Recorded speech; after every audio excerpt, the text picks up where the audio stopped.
রাজবংশী সমাজের বাল্মীকি বলা হয় তাকে, কারণ তিনি প্রথম ব্যক্তি যিনি রাজবংশী ভাষায় রামায়ণ অনুবাদ করেছেন, যে কারণে আজ তাঁর মুকুটে জুড়েছে দেশের চতুর্থ সর্বোচ্চ নাগরিক সম্মান পদ্মশ্রী পুরস্কার।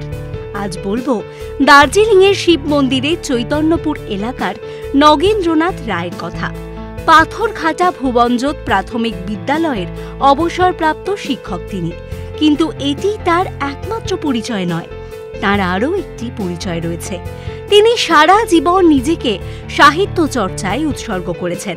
বাংলা নিয়ে তার পড়াশোনা, কিন্তু জীবনভর রাজবংশী ভাষা নিয়ে চলেছে তার কারিগরি। এই ভাষার কোলে দান করেছেন পৌরাণিক সাহিত্যের দফতরখানা। তবে তাঁর জীবন সহজ ছিল না। অভাবের তাড়নায় একসময় তাঁকে নিয়ে তার মা ভাগ্যেশ্বরী দেবী জলপাইগুড়ি থেকে শিলিগুড়ি চলে এসেছিলেন। এরপর কলেজে পড়ার সময়ই ভুবনজ্যোত প্রাথমিক স্কুলে শিক্ষকতার চাকরি পান নগেন্দ্রনাথ। তবে সাহিত্যের প্রতি ভালোবাসা চাকরিকে তাঁর ভাষা চর্চায় বাধা হতে দেয়নি। তাই আজ রাজবংশী ভাষা তাঁর নখদর্পণে।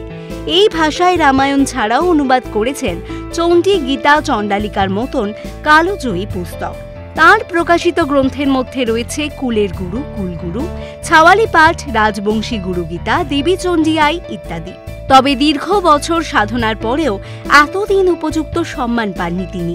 তাঁর ঝুলিতে সরস্বতী ব্রহ্মপুত্র, রাজবংশী ভাষা সাহিত্য ভাগীরথী, সংস্কার ভারতী, রাজবংশী ভাষা একাডেমি ও প্রসার ভারতীর মতো পুরস্কার থাকলেও সরকারি পুরস্কার বলতে 2011 সালের শিক্ষারত্ন পুরস্কারে সম্মানিত হয়েছেন তিনি। তাই যখন প্রথম 2025 সালে পদ্মশ্রী পুরস্কার প্রাপকদের তালিকায় তিনি নিজের নাম দেখলেন, বিশ্বাস করতে পারেননি।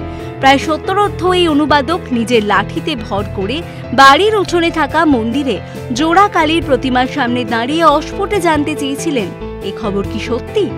কারণ রাজবংশী ভাষায় 7 খণ্ডের যে রামায়ণ অনুবাদের জন্য তিনি দেশের চতুর্থ সর্বোচ্চ নাগরিক সম্মান পদ্মশ্রী পুরস্কারে ভূষিত হয়েছেন, তা এখনো পর্যন্ত পাঠকদের হাতে পৌঁছায়নি। বইটি এখনো প্রকাশ পায়নি।